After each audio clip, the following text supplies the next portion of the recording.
Amir Khan here, 4 seconds out with boxers Ben Shalom, Ben Okolie, Billam-Smith. Credit where it's due, good fighting prospect. Thank you.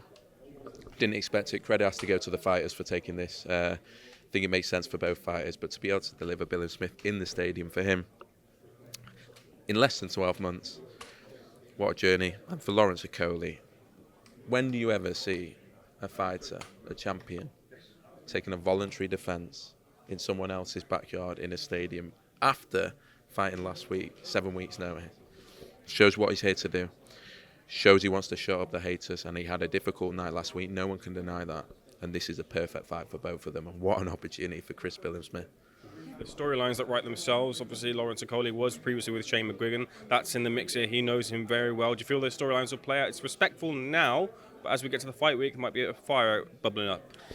The request for the fight came from the Billam-Smith camp. They obviously know Lawrence extremely well. There's probably no one in boxing that knows Lawrence Okolie like Shane McGuigan. That's what makes the fight interesting. And Billam-Smith, the way he fights and the way he gets on the inside, also makes this fight interesting. I think Lawrence is going to have to show why he's going to have to be at his best. To beat a Chris Billam-Smith in Bournemouth with that crowd behind him is going to take something special. It's just a mouth-watering fight. For me, it doesn't need selling. It's one of those fights that the fight sells. The fight sells itself. The Wild Chamberlain is fiery. We can see that. But this fight, Billam-Smith Okolie, the backstory, the fact that Shane believes his man's going to do it, it's going to be a big test for Lawrence Okolie, and credit to, as I say, both fighters putting it all on the line for our entertainment. You've got a number of very good cruiserweights. Is this a start of a cruiserweight tournament, whether officially or unofficially? You want them to get them all fighting each other? 100%. Richard Riakporhe was our day one cruiserweight, and his development has been incredible. And we can, as I say, we can only judge ourselves on what we deliver for our fighters, and that's who we want to please more than anyone. Richard Riakporhe was around British level, had been out the ring 18 months. People forget that, 18 months. And we signed him, and he's been probably one of the most active fighters in the UK. And now he's at world level. And Chris Billam-Smith is now at stadium, and Lawrence Okolie is now active. 2 fights in 8 weeks, having spent over a year out. Fighters need to be active, fighters need to fight the best, and fighters need to fight the best in their prime. And luckily with these guys, they want to do it. And everyone can win. Chris Billam-Smith gets his world title. Lawrence Okolie gets his big fights. Richard Riakporhe will fight for his world title. And who knows what the future holds, but it's a special division. I wish every division was as easy as this. I wish there was as little politics as there has been in this whole process. But this is what we want to see in boxing, and very proud of both guys. Both fighters will be very confident. Lawrence Okolie, is there a rematch clause in this one, Ben? Can you tell us? Look, with any voluntary defence, there's usually an option. We'll see. I think everyone's comfortable because the fighters are all under the same banner. For me, it will just be whatever fight makes sense for the fans after this.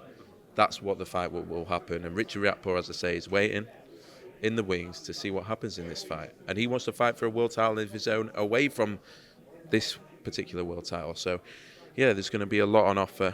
As I say, without the politics, you don't really need the this clause and the that and the this. We're just going to do what we see as the best fights, and no one saw this coming, but in the end it made perfect sense. Get your thoughts on a couple of other things. First of all, a fighter that was with you is now not Jack Kattar. What happened there?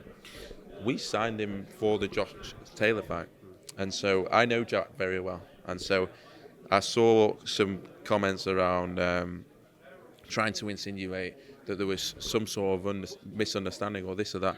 We signed him for Josh Taylor. Fighters, certain fight, we commit to the fighters that our broadcaster wants us to build, and consistently. Other than the Josh Taylor fight, it was very difficult for us with Jack, and we spent a couple of months looking at things. We were happy for him to go and fight with another promoter to get the pro-grade fight. All I want is the best for Jack Kattar. He's an unbelievable human. He spent 13 months or more out the ring. So for him to get an opportunity where he can be active, where he can be prioritised, where he can get the fights he wants, why would I want that to happen? I'm over the moon because I couldn't do it. I've got commitments. We've got, everyone broadcast has their own commitments. I'm over the moon. And I wish Jack all the best, and we exchange messages. There's a lot of love and respect there, and I really, really hope that he's active and earns the money that he deserves, and for me, becomes a world champion, because that's what he deserves after what happened last year. Might be over moving with that, but some news that broke today is the Amir Khan situation where he tested positive for performance-enhancing substances and now has taken a ban. I've seen your response. I believe that you're maintaining that you weren't informed by UCAD. What is your position? We found out on social media today, and we contract with VADA, the board contract with UCAD.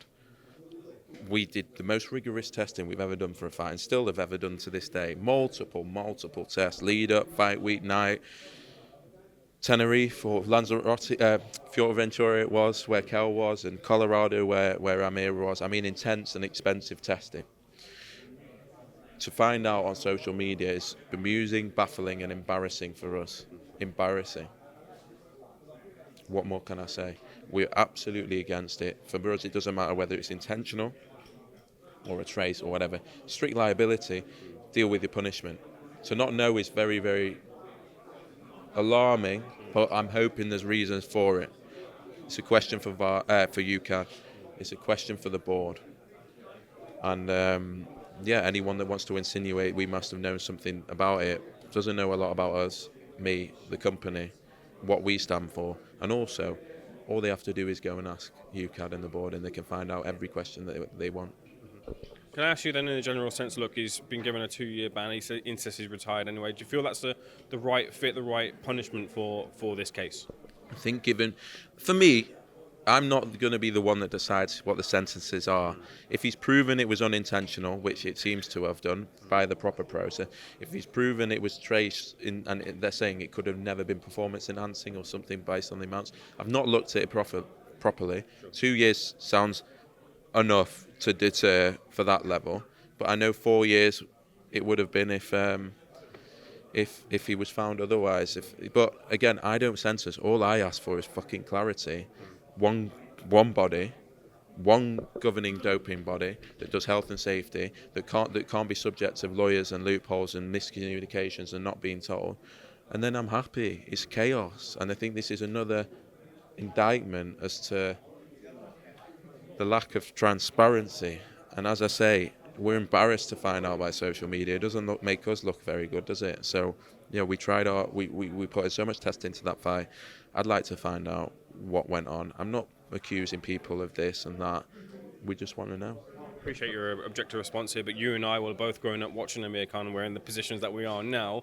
Does it put his career in a different light, do you feel?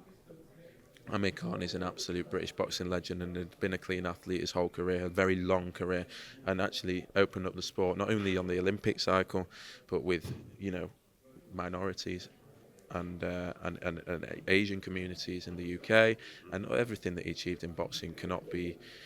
For me, that's his legacy. I believe him when he says it's unintentional. I don't defend him, and he should be punished, but I do believe him.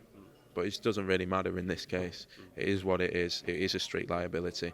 It's a question for Amir. As I say, when you find out this morning, it's very hard to answer and really know what's going on. Fair enough. Just over the weekend, we saw one of the British boxing's biggest stars, Anthony Joshua, take on Jermaine Franklin on points where many expected him to maybe blast him out in before the halfway mark. What do you make of Anthony Joshua's performance of the weekend? Look, just great to see AJ back in the ring, to be honest. I thought he looked great all week, confident all week. Obviously, an underwhelming performance. He'll feel. But we all have them days. Lawrence Okolie had those days. He'll hope that, he needed the ring rust off and he'll be back. He's had 2 fights against probably the greatest or the second greatest heavyweight in the world. Let's see. I'd love to see a great AJ back. Wouldn't we all? Isn't that he created the paved way? He paved the way. He created the stadium fights in this country consistently, and I'd love to see him back to his best. And obviously he'll be disappointed, but I'm sure he'll feel he can get there. And as I say, in the week, I actually thought this is a guy with a renewed purpose, renewed confidence, and it was good to see that sort of AJ we know and love. Interested in the Dillian Whyte fight? Am I interested in it? As a fan, yeah, I think it makes sense. I think they're both in that sort of stage of their career where they're getting questioned about what they have left. So maybe this is a way to find out. Just speaking on Dillian Whyte versus Derek Chisora is a trilogy that's been mooted. In theory, you could potentially promote that fight if you wanted to.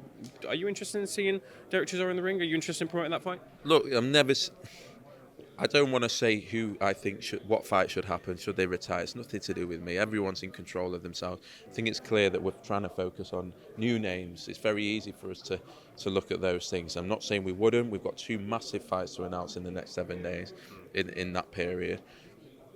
That's our focus day to day. The future, the Adam Azeems, the Ben Whittakers, the Caroline Dubois. That's what we're passionate about. Fraser Clark's, the new names. We want to create new household names. We want to deliver for the fighters that are contracted to us. If opportunities come up like that, of course we'll look at it and listen. But look, I'm just glad 3 broadcasters getting involved, investing in boxing. It's a special place to be right now for a fighter. So many options, so many opportunities. Just take Jack Cattrall. If we can't really work out a way for him. Shannon Ryan, we had to have a difficult conversation, and I know it was difficult for John Wish. Shannon's someone that turned over with us. We never signed to a contract. We wanted to get a career going, and we couldn't give her a contract because of commitments we'd ever played. And then she now is able to have a great opportunity. That's why this is good. I know there's clashes. I know there's problems. I know there's politics. But remember, there's a much wider pool of fighters that are now getting opportunities and being paid very well. 2 final questions. First of all, I'll bring it back to the drug testing situation. Look, Conor Benn, although he's going to protest his innocence, as he is doing right now, Solana Tete, and then Amir Khan. It feels like there's a trend towards fighters now being testing positive, which maybe seems to be a clampdown. Do you expect to see more of this happening, fighters testing positive? I think for me, deterrence is the greatest way to stop it. It needs to be serious. It needs to be absolutely zero tolerance. It needs to be a global governing body. It's a cancer to the sport. It's terrible. It's genuinely the one thing that makes you think it's not worth it. And it's the one thing for fighters that aren't doing anything that puts them off getting in the ring. It's dangerous enough. I don't need to say it anymore. Everyone should just agree with that. It shouldn't even be arguing, and it should be strict liability, which it is. So it's difficult because what more can I say on the situation? There's a lot in the sport that needs to change, but that's probably at the top of the list. Chris Billam-Smith, good fight. Schedule clash, Ben. I think Billam-Smith was announced to fight May the 27th in the stadium for a long time. We can't avoid that. We're in the stadium. Bournemouth tell us when they can do. We do it. They're playing on the 28th. I think if we didn't have the clash, we wouldn't. But for me, this is a huge fight and a huge opportunity, and a huge opportunity to do a stadium fight for Chris. Lawrence, as I say, going into the Lion's Den, spectacular thing to do for a champion. If we can avoid clashes, we do. We do speak to Queensbury from time to time and try and make sure we don't. We had a show on April 15th. We moved that. Where we can, we will. But yeah, we work for our broadcaster. They're the biggest platform. When they want to do a fight, they're going to do a fight. For me, if you're a boxing fan, find a way to watch all 3 and just be grateful that boxing's on every single channel, because it's only a few years ago when it was almost a one-channel sport. So yeah, it's good, and they're all good fights, and particularly looking forward to this one. Ben, good conversation. Looking forward to the fight. Thanks for speaking to SecondsOut, sir. Much appreciated.